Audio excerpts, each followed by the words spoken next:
Welcome back to the Leadership Collective podcast series, AI and the Future of Talent. I'm your host, Tommy Hansen from Juniper Square. In episode 1, we explored how AI is transforming how we recruit talent. In today's episode, I'm joined by someone I work closely with every day, Vittoria Reimers, our SVP of People here at Juniper Square. Victoria has been at the heart of our AI enablement strategies, really helping to embed AI into our core competencies across the company, shifting our culture, and guiding us on how we bring people and technology together. Today's episode goes beyond hiring. This episode is about how the people team can take the lead in driving AI adoption across the business. From change management to skills development, we'll explore what it really takes to lead through transformation. Thank you so much for joining me today, Victoria. Thank you, Tommy. I'm excited to be here. Before we jump into today's topic, I think it'd be helpful for our listeners for us to paint a picture of how Juniper Square operates our current stage as a business. We're going through rapid growth, we're increasing our innovation, we're expanding globally, all on top of this AI transformation initiative. How would you describe Juniper Square's operating principles and our culture and our values? Sure. So why don't I start with a little bit of a profile of the company. We were founded about 10 years ago by 3 of our co-founders who are still with the company today in various different roles, including CEO at the company. Our vision as a company is to radically improve the way that the private markets work, to make them more efficient, transparent, and accessible.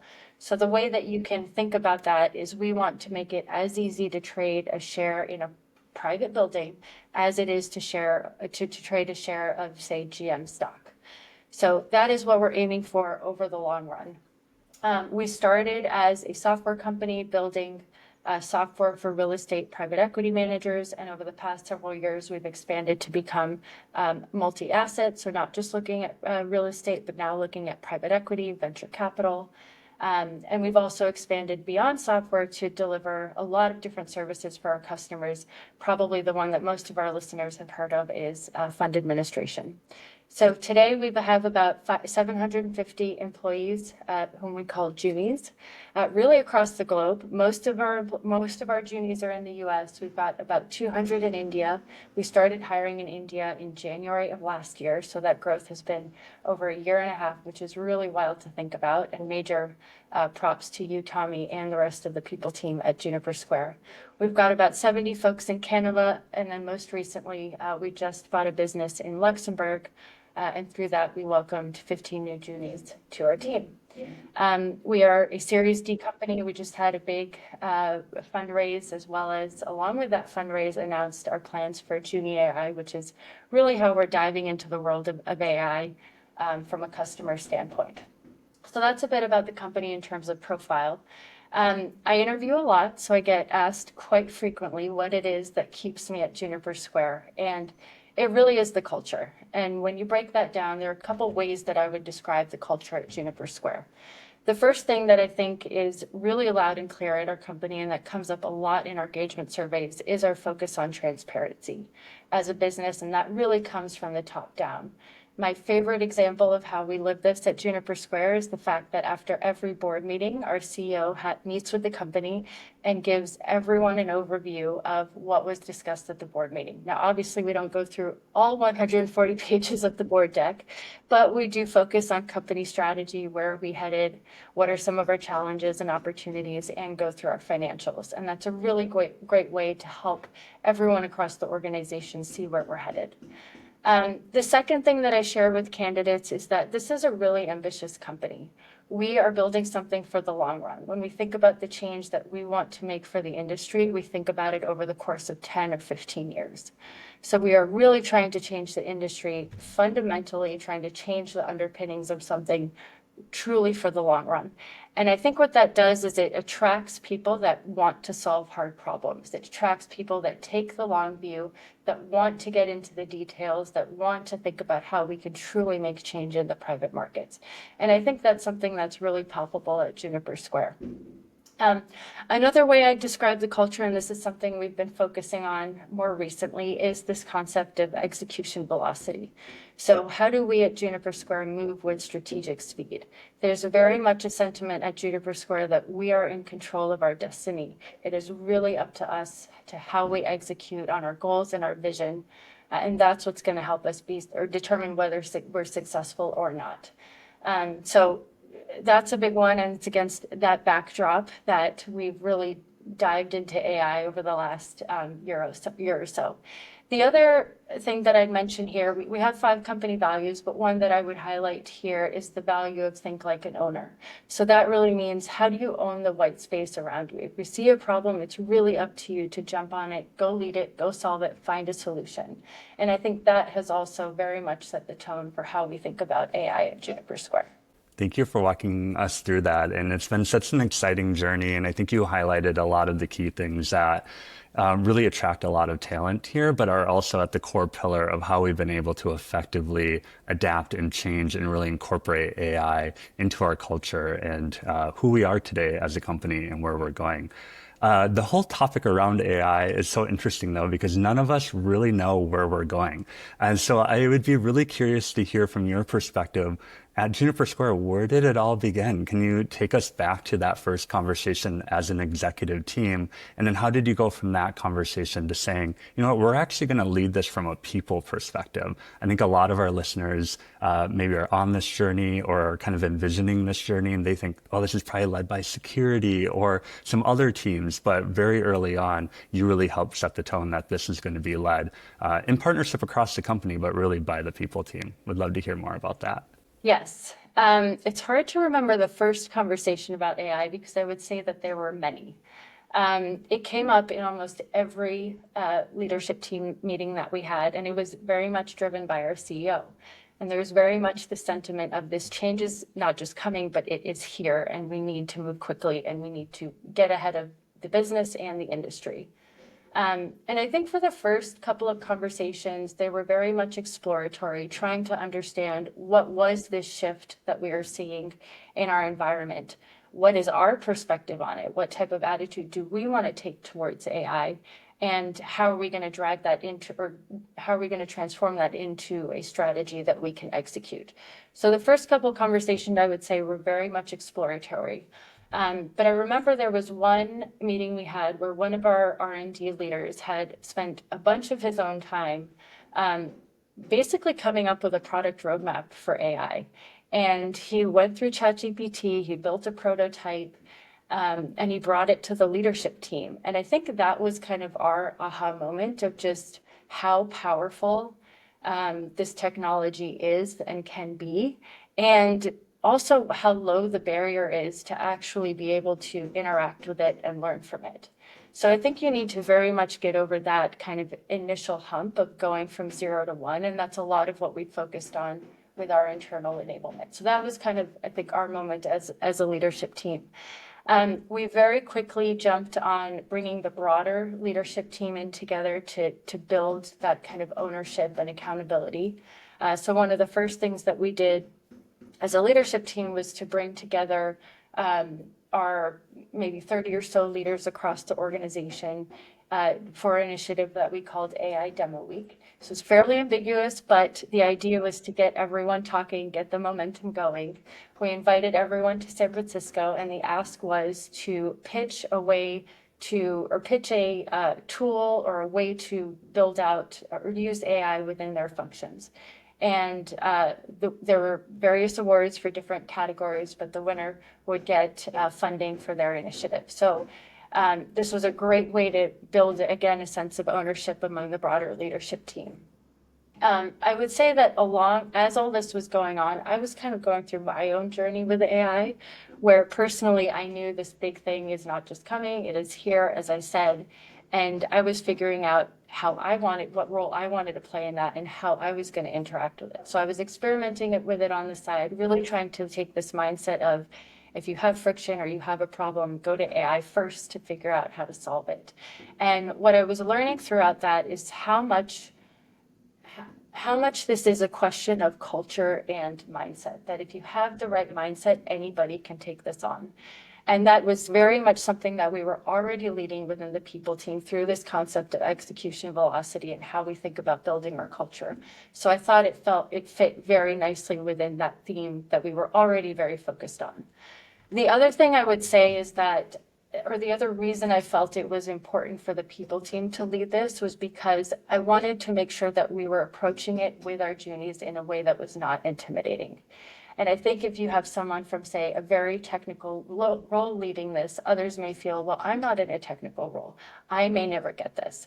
But coming from the people team, I very much felt that this would be something that was relatable, that was not intimidating, and that anyone on the organization felt like they could be a part of and be driving forward. I love that. And I love that you highlighted AI Demo Week. I was very honored to be a part of that and someone who got to present, and you were along that journey with me. And I think my key takeaway from that goes back to your point around just getting started and not being intimidated, just start having the conversation. I'm one of those who wouldn't have identified as technical before that, but being able to jump in and start looking at different vendors, talking to other leaders, see what they're doing to put together something to present in front of my peers and my leadership group was really cool. And it was so much fun. I think for those listening, we did it in the format of Shark Tank. So if you're familiar with the TV show, that's very big in the US. There's celebrity investors who come in and entrepreneurs pitch a product to them and then they invest. We very much took that route here at AI Demo Week. Our leadership team were the judges. And so it's really cool to be able to present these visions across the company. But I think it really did help eliminate a lot of that intimidation and realize we're all on this journey together, and then get some creativity going, but also going back to that value of think like an owner. Each department head now had that responsibility of thinking, how am I going to dramatically transform the way that my team, my department operates? And we're feeling that momentum every day at Juniper Square. And it's probably been 3 or 4 months now since we had that in San Francisco. So going from AI Demo Week to the last few months, what are some of the other things that you've helped implement across the company that you feel like is really helping us to shift this mindset and really transform AI into how we operate today? Sure. There are a number of things that we've done so far and that are currently, or as we speak, underway. One is that we launched an enablement program or training program for juniors across the organization to help them get up to speed on AI. And our focus there was again on the folks that are going from 0 to 1. So people who maybe never have interacted with AI or have done it maybe once or twice, but really didn't feel like they were comfortable. And the reason we focused there was we wanted to make it accessible. We wanted to take this big, ambiguous concept and help break it down into bite-sized chunks that people could really digest. And our view is if you have that initial moment where you see success, the rest, you're going to get comfortable with the rest and it'll come naturally. So what we've done on the enablement side is we took a peer-to-peer learning model. So we had juniors presenting to other juniors. We've had 3 sessions so far. We had one on intro to AI, so very introductory, that you and your colleague Liz Woodfield led. We had one called How to Get the Most Out of Gemini. Gemini is our business-approved AI tool. And then the third was how to write prompts that actually work.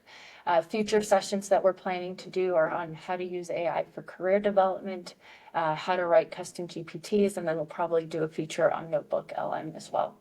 So we've had a lot of success with that. I think what has worked well with the enablement program is, as I said, it was peer-to-peer. So that's been really great because it's people who know Juniper Square really well that are presenting. They know the context in which everyone is operating in. They can make it relevant to what people are doing. And it's also a really great leadership development opportunity for those that are presenting. We also started really basic. I participated in the first one, and we went into breakout groups, and it was really incredible to see how many people in the breakout group said, I have never interacted with AI before, and this is just mind-blowing. And they are having their big moment. That's going to help convert them. And then the other thing that I think that's made them really effective is that we did a combination of presentation and workshop. So learning, but then very quickly applying the skills that you're doing in a relaxed, no pressure, no stress type of environment. And that's gone off really well. So that's one. We've also been very focused on bringing AI proficiency into our recruiting process, as you know. So that's something that you and your team have been leading. We've been working with hiring managers to bring questions into the recruiting process to understand candidates' attitudes towards AI and whether and how they're adopting it in both their professional and personal lives. So we want to make sure that folks that we bring into the organization are going to help push us along this journey and make us better in our efforts to embrace AI within our company. So we've done that. We've started doing that with hiring managers. Where we'd love to get to with that is doing it in a more scalable and consistent way. I'd love to get to a place where we have chatbots interviewing candidates on how they interact with AI and being able to score them and assess them consistently across all of our candidates. We are also bringing AI proficiency into our role competencies and role expectations. We have set the expectation internally that everyone at Juniper Square is expected to adopt AI and eventually champion it. We don't need everyone to be a change agent because that's a pretty big ask, but we do need everyone to be open to the change. And the best way to really drive that accountability is to weave it into the performance expectations and performance eventually review and management process. So we're in process of doing this. This is still a bit of a whip, but broadly how you can think about it is at different levels, we may have different expectations. So at the IC manager level, you may be expected to be open to and adopt AI. At the senior manager level, you may be expected, or senior manager to say senior director level, you may be expected to proactively find ways that AI can drive efficiency and improvement within your department. And then VP plus, the question is, how are you creating a vision for AI and how it's going to drastically transform your functional area? So that's something that we're still working through. Eventually, we'd also love to get to a place, and what we're aiming for is to get to a place where we're actually doing a proficiency test and making sure that everyone coming in and at the organization has some basic level of skill with AI that they can actually apply in their day-to-day work. The other thing I would mention, unless am I missing anything there, Tom? No, I love all of these so far. Okay. I was just going to get to the other thing that I'd mention here that's extremely important as we implement all of these is measuring the impact. So a couple things that we've done there. We did do a baseline AI survey that was led by our people business partners to understand, from the starting point, what is everyone's attitude towards AI and how frequently are they adopting it or using it in their day-to-day work. So that was something that we did a couple months ago. We'll plan to do that consistently over time so we can measure progress. I mentioned Gemini is our business approved LLM, which means that we can track usage of Gemini, which is great. So that's something that we've looked at as well. And as we add more tools, we'll track more usage. So those are some of the things that we've done broadly. I would also call out within our engineering function where the output throughput productivity is very quantifiable. We've actually put specific targets around productivity enhancement. So within engineering, we're aiming for 30% productivity enhancement through AI. So that's something we've started with that function. And as we get more kind of scientific across different functions, we can definitely scale that elsewhere throughout the organization. These are so exciting, and I think so many great examples of how just getting started is that first step. Start having the conversation, bring in your peers, try things out. In episode 1, we really talked about just getting uncomfortable, experimenting, jumping in, and seeing where it leads you. And it's been really impactful to see how it wasn't that long ago that these first conversations started. It might be, to a listener with everything you've listed, they may envision that over a year or two period, but a lot of this we're able to do really, really quickly. Something that also really stood out to me here really ties back to when you and leadership first came to the company around this transformation. And something that our co-founder and CEO, Alex, said is that AI isn't about replacing jobs, but what will happen is it will be those with AI and those without AI. And something I'm so grateful for our leadership team and to be able to be a part of this journey is we're ensuring that all of our juniors are going to be on that side of AI, which is going to help them feel more fulfilled in their careers at Juniper Square and beyond. And so to everyone listening today, I hope these are a few examples of where you can get started. The other point that Victoria highlighted is it is really important to think about some of those measurable steps along the way to make sure you truly are adapting this technology, that the mindset shift is occurring, and that your employees feel like they're a part of this journey as well. For me, it has never felt like a top-down initiative. It felt like that think like an owner, we're all in this together. So it's been really, really exciting to be a part of that. Well, with that, in terms of what's next, again, there's no playbook. So when we started this journey, it wasn't like we had a playbook to follow. How do you think about where we are today and where we're going in terms of our AI transformation? A lot of what I think about in terms of what's next, at least from a people standpoint internally, is scalability. So to date, we've been doing a lot of experimentation. I mentioned some of the ways that we're experimenting with enablement. We're experimenting with how do we get the conversation going internally, different recognition programs. We've started to ask about it in our recruiting process. So I think of the next phase with regards to at least those initiatives is really around how do we deeply ingrain this into everything that we do so it doesn't seem like, oh, it's this new initiative. It's just kind of the way that we do things at Juniper Square. The other thing I would say from a people standpoint, and this is something we've talked a lot about within the people team, is the impact of AI and what AI does drastically changes how we think about management and leadership at Juniper Square, but probably at every company.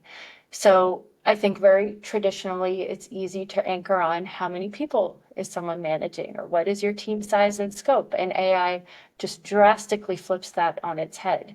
So we need to think of how do we recognize and reward and provide career opportunities for those leaders that are bringing AI into their teams that are maybe not growing headcount as much as they would otherwise, but they have 5 or 10 different agents that are helping them be 100, 200x more productive than they would have otherwise been. I don't think that our systems today properly reward or incentivize that. So that's something that we have to think about how we evolve over time as AI continues to have its impact.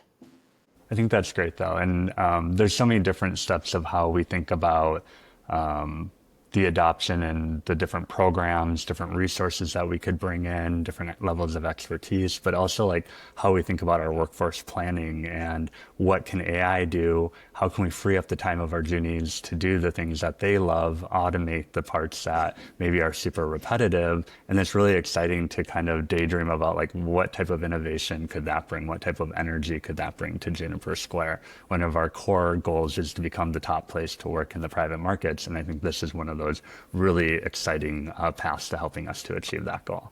I completely agree. So as we've gone through this journey, everything from gaining alignment across the company, AI demo week, these programs and trainings across the company, as our listeners here today are going to be at various different levels, various sizes of companies, what are 2 to 3 things you would recommend to them to be able to go to their peers or their leadership team to get this transformation started within their organization? Yes. So first of all, for anyone who's embarking on this journey, it's exciting. It feels super intimidating. It oftentimes feels like, how am I going to pull this off? But I think once you dip your toes, you will really start to enjoy it, as I know many of us at Juniper Square have. So the first thing I'd say is it's really important to articulate a philosophy around how the company views AI and how you plan to act or react to it, or embrace it. So at Juniper Square, you shared a little bit about this, but our philosophy was that this is a transformational shift. You've probably heard, the analogy of the steam engine back in the Industrial Revolution. So it's a shift of that magnitude, and it's here to stay. So we very much think that this is fundamentally changing how we work, and there is no going back. We use that phrase, it's humans with AI versus humans without AI. And we've we've very much have communicated or expressed a very optimistic view on the impact that AI can have. I think the odds that our CEO has given is 95%. This is going to be a truly great outcome for everyone. At 5%, it's going to be completely catastrophic. So we're on the right side of that trade. So I think setting the tone and articulating a philosophy and your viewpoint as an organization on AI is the first place to start. I think the second after that is to set a tone that we are all in this together. And I think that's something that we did actually in the same all hands that we articulated our philosophy. We also very much set this tone of we are in this together, we're learning together, we're all going to be successful together. And we as an organization are going to give our team members the resources to help them come up to speed. So I talked about some of the resources that we've done at Juniper Square. There are many, many great examples across several companies that are doing this. But I think making it approachable, making it bite-sized, making it not feel like it's a top-down, but that everyone has a really big role to play is extremely important. And then the third thing that I would say is to, I guess, just do it. Just start interacting with the tools, create casual and lightweight environments for people to experiment and learn. Again, I think in so many of these cases, it's about going from that 0 to 1. And the more that you can create those opportunities in casual, non-intimidating environments, the more employees or more your team members are really going to love what they can get out of it and see the potential of it. So I think if you can find those opportunities in bite-sized chunks, whether it's your all hands, a Slack group, your department meeting, the more excited your team members are going to be about this huge change that is upon us. I love those. And they're so applicable to anyone listening today, regardless of the industry that they're in, the size of the company that they're in. Just those little things that really lead to the impactful conversations and the impactful changes in mindset, like you talked a lot about today. And I've been able to see that firsthand from that first intro to training. I remember when we logged into that, we thought maybe 150 out of 600 people would show up. It was over 71% of the company showed up. But it shows that when you provide that environment, you start having that conversation, you eliminate some of those intimidated walls. Everyone's just ready to kind of jump in and lead. So thank you so much, one, for joining me today, but thank you for all of your leadership through this. It's been very inspirational, and I really hope a lot of the listeners today are feeling inspired and have one or two things that they can take back to their team. For our listeners, I also want to share that AI isn't something that we're just all responding to. It's something that we can help shape. We're still at the very beginning of this huge transformational change in humanity. And as members of the people team within your organization, you have an incredible opportunity to help shape the way that your company is adapting to this, just like we've been able to do at Juniper Square. So thank you all for tuning in today to the Leadership Collective podcast. There's more episodes to come soon, and I'll actually see you in a couple of those. Thank you.